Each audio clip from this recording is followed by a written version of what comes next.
everybody, Heather Blackwell here. I was talking to a pharmacist yesterday. Actually, it was a guy who had his PhD in pharmacy. And, through the course of our conversation, I asked him how he was using his PhD. What type of research was he doing? He told me that his research was in hypertension. And I asked him, I said, so who are the types of people do you find have hypertension? And he started to describe them to me, and what he basically said was that these people are really stressed out. And not so much relating to obesity, but just really stressed out. And these people need medication. Well, I'm going to tell you what I told him.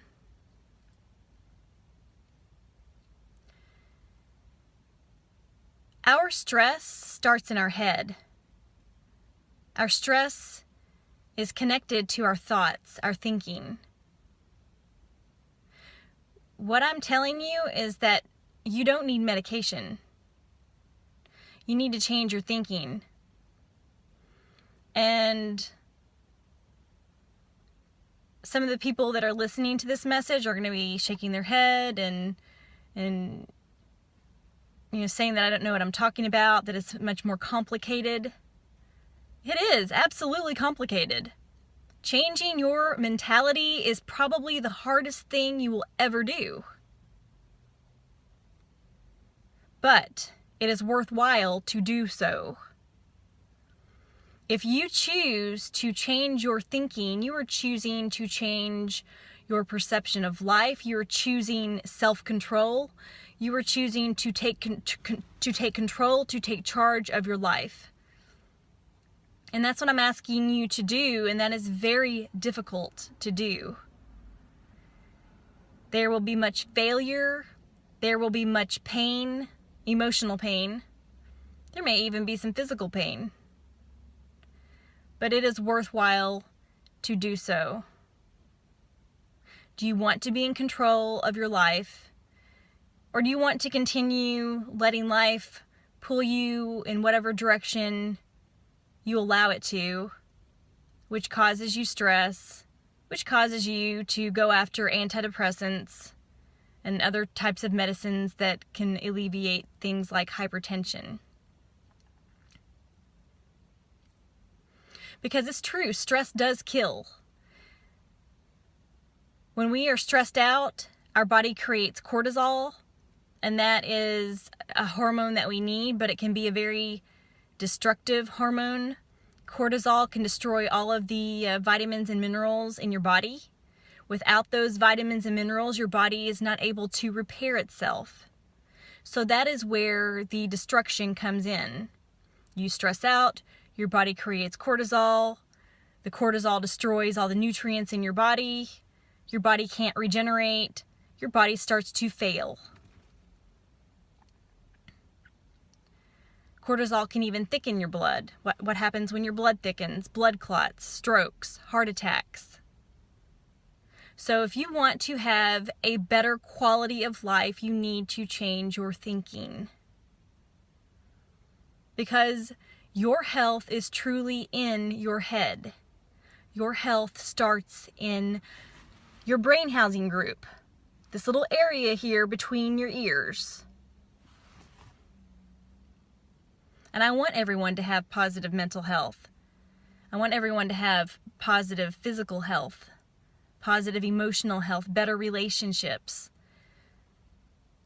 And none of that is easy because it's all up here. Your healing is all up here. Now, yes, there are very few cases. There is a very small percentage of cases where your mental health is challenged by a biological malady. Some of the labels connected to those biological maladies are bipolar disorder, schizophrenia. Something like bipolar disorder, if it really does exist, and I've seen cases where I think it may truly exist are very rare. Schizophrenia is very rare, just like any other malady is very rare.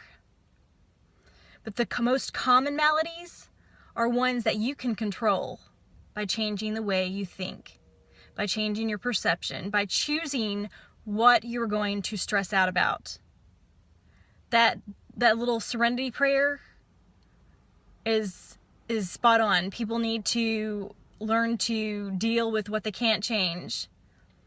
And they need to have the courage to know the difference between what they can and cannot change.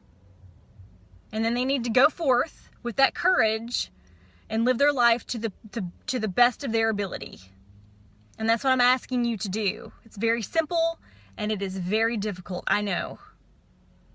I was one of those people, and especially having a feeling personality type, it is quite difficult when your brain naturally likes to take your emotions and run with it, to learn how to control your emotions, to learn how to look at life logically. But it is possible. I have done it, and that is what I'm asking you to do.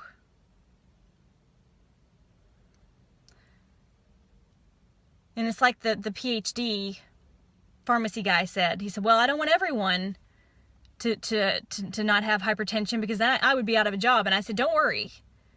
I said, don't worry, PhD guy. There are going to be plenty of people who are going to continue to have hypertension, because there are going to be plenty of people who are not going to choose to be in control of themselves, to be in control of the very body they exist in, the very mind that they have every ability to control, but they're not going to. And they will come to you and they will get medicine so that you can turn off whatever neurotransmitters need to be shut off so that they don't have to deal with it. It's harder to deal with yourself. It's easier to take medication to shut yourself down. However, it is much more fulfilling when you choose to deal with you and you succeed. And that's what I'm asking you to do. I'm asking you to deal with yourself. I'm asking you to succeed. That's the population of people that I'm speaking to, the ones who are going to pick up this ball, catch this ball that I'm throwing. That's my population of people.